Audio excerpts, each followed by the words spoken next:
Look, I think Trump supporters and Trump's team, they're scared, they're nervous, they're confused. They don't know what to make of this because, as you said, they were banking on running against 81-year-old Joe Biden. Welcome to you, Joe. Good to be with you, my friend. Good to have you here. I do read your output on social media regularly, and I know you talk to a lot of Republicans, including those who, unlike you, now support Donald Trump, still support Donald Trump, and we know that they felt so sure of beating Joe Biden. Now, I was in Milwaukee last week. That was just very, very obvious. Now, what do you read as the feeling now that Kamala Harris is this presumptive nominee? I was in Milwaukee as well. Look, I think Trump supporters and Trump's team, they're scared, they're nervous, they're confused. They don't know what to make of this because, as you said, they were banking on running against 81-year-old Joe Biden. Look, here's two things we know, my friend. Trump's voters, and I used to be one of them, they will run through a wall to get him elected. But there are more people in this country who oppose Trump than support him. These people have needed a reason to get excited to get out to vote. Biden didn't give them that reason. Kamala Harris probably will, and that's trouble for Trump.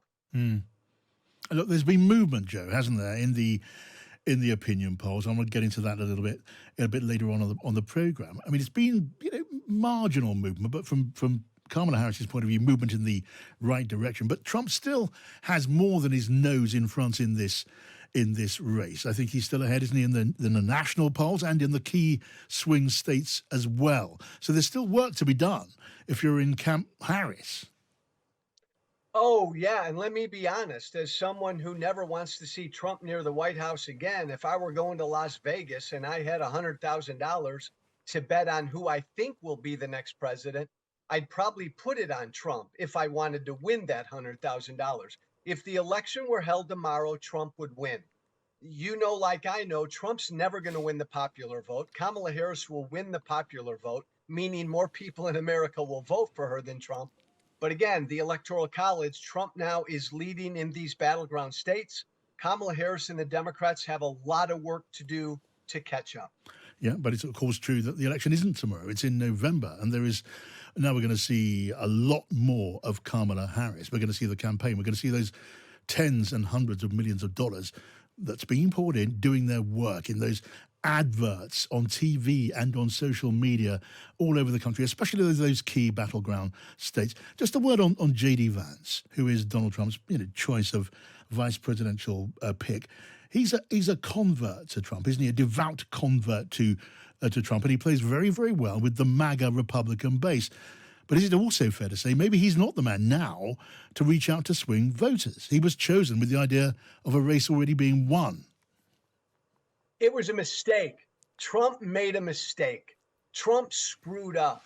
Look, if Trump a couple weeks ago had picked a Nikki Haley or a Marco Rubio, I would have been deflated because that would have been a smart pick. Trump is arrogant. He's cocky. He thought he had this thing locked up. So he picked someone just like himself, a mini-me, a MAGA mini-me who has zero appeal to anybody outside of Trump's base. This pick now is going to bite Trump in the ass with Kamala Harris now and the Democrats. Because, I mean, imagine this. Kamala Harris is going to pick a VP candidate. Imagine the Democratic convention in a few weeks in Chicago. You're going to see a super unified party. Kamala Harris is going to pick a young Democratic governor, a young ticket against MAGA. JD Vance, by the way, also is a fraud. For a few years ago, he called Trump Hitler. He changed on Trump because he knew it would help his career. This pick is going to hurt Trump. Okay, Joe, it's really good to talk to you. Let's I hope do this again before anytime, too long. My friend. Thank you. This story moves quickly. Joe Walsh, there, former Republican, now very much no kind of supporter of Donald Trump. I want to bring you this now, a bit of breaking news, something to put in your diary. Joe Biden is to address America. He'll be addressing the nation tomorrow at 8 p.m. a.m. So the first time he's given such an address since his decision to stand down from the presidential fight. That's going to be also very interesting, isn't it? And you can hear it all here on Times Radio, because you can bet we're going to be carrying that as it happens live for you. Now, let's get another take on this, albeit from a not dissimilar direction. Johanna Maska is chief executive of the Global Situation Room and a former aide to the former President Barack Obama. Johanna, welcome to you. It's great to be with you. I was listening to Joe, and it was actually reminding me of my conversation I just had with Olivia Troy, who is very similarly a former Republican who worked with President Trump, who is doing everything this cycle to make sure that Trump does not end up the president of the United States again. Yeah. And it really is like that swing category. Olivia was actually on the road with Kamala Harris just last week before all of this broke, with doing Republican events. And she said she was very well received. So I think, those kinds of people who are very loyal voters are looking for a different option. And so if Kamala Harris gets in front of people and actually proves her more moderate chops, I'm from California, so I've gotten to know her as, leader in California. She's more moderate than most in California. And so she proves those chops to places like, my hometown is Galesburg, Illinois, that went for Obama and then went for Trump.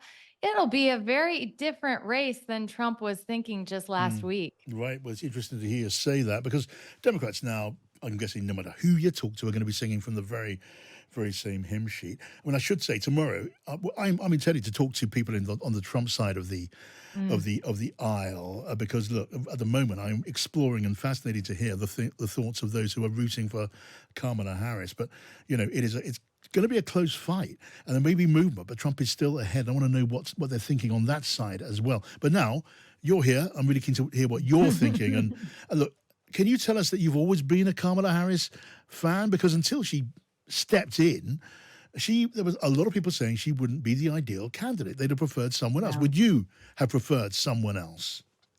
I was looking at Wes Moore, and I still am. I look forward to Wes Moore running for higher office. He was in the military. He's been a great governor of Maryland.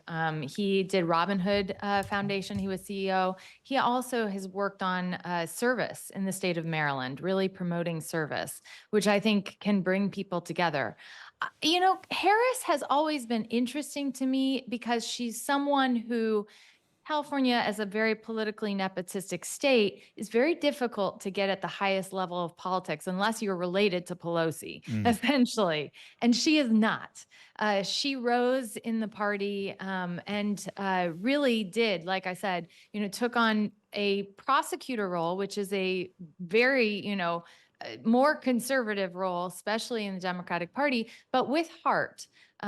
She talks about having to deal with cases where a 12-year-old was raped and wanting to make sure that that person who raped that child ended up behind bars for the rest of their life. But dealing with the situation of, the 12-year-old testifying in front of a court. I mean, this is complicated stuff she dealt with.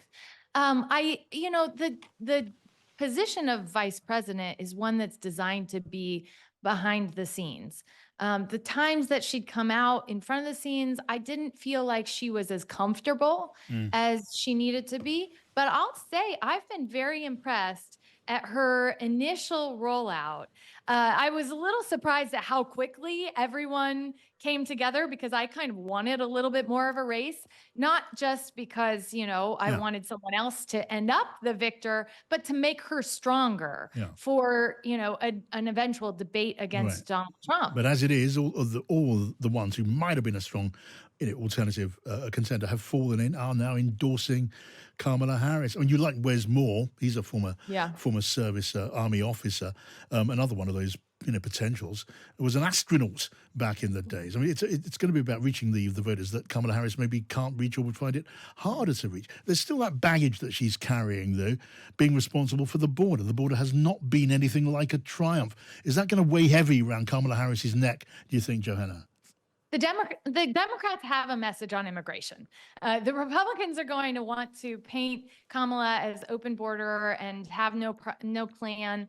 But this is a very shallow argument, especially because there was a pretty tough border bill on that negotiated with the Senate Republicans that the House Republicans just decided to spike in spite of Biden. Yeah. So there is a bill that's negotiated. The Democrats are going to tell that story. Yeah. But I'd say Kamala Harris, they will try to tie her as the borders are. That was not actually her role. Her role was more dealing with, the root causes of migration, which was something she actually dealt with in California when she was in the role of Attorney General. California is a border state. So again, I think she needs to turn that on its head. I had a conversation with Sean Spicer just yesterday talking about someone who's very pro-Trump. And Sean's like, I hope you guys run on immigration. And I'm like, if you guys want an all caps plan where you're going to have the largest mass deportation in our country's history, and that's what you want to run on, I am happy to go at that plan. Okay. Because you're going to throw children's families out of this country. It's not going to work. All right, now tell me, Joanna, last question. If I ask you who's going to win this contest, are you just going to say, well, of course, Kamala Harris, without even thinking? No. Or do you recognize it's still a toss-up? 100% a toss-up, because Trump will outperform our expectations of voter turnout in Michigan, in Pennsylvania, in Wisconsin. Those are states where you have a population that absolutely feels left behind. I understand it. I grew up in one of those towns. They want someone to defend them. Now, the Democrats are going to have to really sell the message that they are actually the ones who have brought industry back to the United States. Yes, Trump had started some of these conversations. He isn't wrong about everything also. But they've got to spin that on its head, because right now, JD Vance and Trump, they do connect with that kind of a voter who feels left behind. If they outperform to a level that Democrats aren't expecting, and Democrats can't fill that gap with the numbers of Republicans who have turned away with those, more moderate suburban women, then we'll have a problem in those key states. And you could very well end up with the situation that Joe just described, which is we lose Michigan or we lose Pennsylvania and we lose the race. All right. Really, really good to get your thoughts, Johanna Maska there. Thank you, former aide to Barack Obama. And I will be talking tomorrow to some of those